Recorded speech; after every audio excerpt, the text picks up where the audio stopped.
ଅନେକ ସୃଷ୍ଟି ଭିତରୁ ଫୁଲ ଏକ ସୁନ୍ଦର ସୃଷ୍ଟି। କିଛି ଫୁଲରେ ବାସ୍ନା ଥାଏ, ଆଉ କିଛି ଫୁଲରେ ବାସ୍ନା ନଥାଏ। କିନ୍ତୁ ଫୁଲ ଭିତରେ ଆକର୍ଷଣ ଏବଂ ମହୁ ରହିଛି, ଏହା ଆମକୁ ଗ୍ରହଣ କରିବାକୁ ପଡ଼ିବ। ଦେଖିପାରୁଛନ୍ତି ଫୁଲ ଭିତରେ ମହୁ କିପରି ପୁରି ରହିଛି, ତାହାର ପ୍ରମାଣ ମହୁମାଛି। ଆମ ବଗିଚାରେ ଅନେକ ଫୁଲର ସମାହାରକୁ ନେଇ ଆମେ ଆପଣଙ୍କୁ ଦୃଷ୍ଟି ଆକର୍ଷଣ କରୁଅଛୁ। ଦେଖନ୍ତୁ ଫୁଲର ସେହି ଆକର୍ଷଣ। ପ୍ରଜାପତି ମଝିରେ ମଝିରେ ଆସି ଛୁଆଁ ଦେଇ ଯାଉଛି।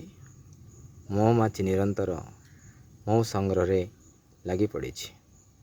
ତେଣୁ ଫୁଲ ସର୍ବଦା ମନକୁ ଆକର୍ଷଣ କରେ, ବିକର୍ଷଣର ସମ୍ଭାବନା ନାହିଁ। ଏହାକୁ ନେଇ ଆମେ ଆମ ବଗିଚାରେ ବିଭିନ୍ନ ପ୍ରକାର ଫୁଲକୁ ସ୍ଥାନିତ କରିଛୁ। ମନକୁ ହରସ, ଚିତ୍ତକୁ ସୁବାସିତ କରିବା ପାଇଁ ଏ ପ୍ରକାର ନ୍ୟାଚୁରାଲ୍ ଇମ୍ପାକ୍ଟକୁ ଆମେ ମେଜର କରିବାକୁ ପଡ଼ିବ।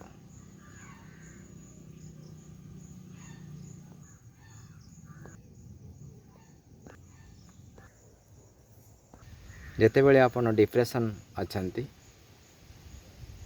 ମନକୁ ହାଲକା କରିବା ପାଇଁ ଏପରି ପ୍ରେଜେଣ୍ଟେସନ୍କୁ ଆମ ୟୁଟ୍ୟୁବ୍ ଚ୍ୟାନେଲରୁ କଲେକ୍ସନ୍ କରନ୍ତୁ, ଯାହା କମ୍ପ୍ଲିଟ୍ ନ୍ୟାଚୁରାଲ୍।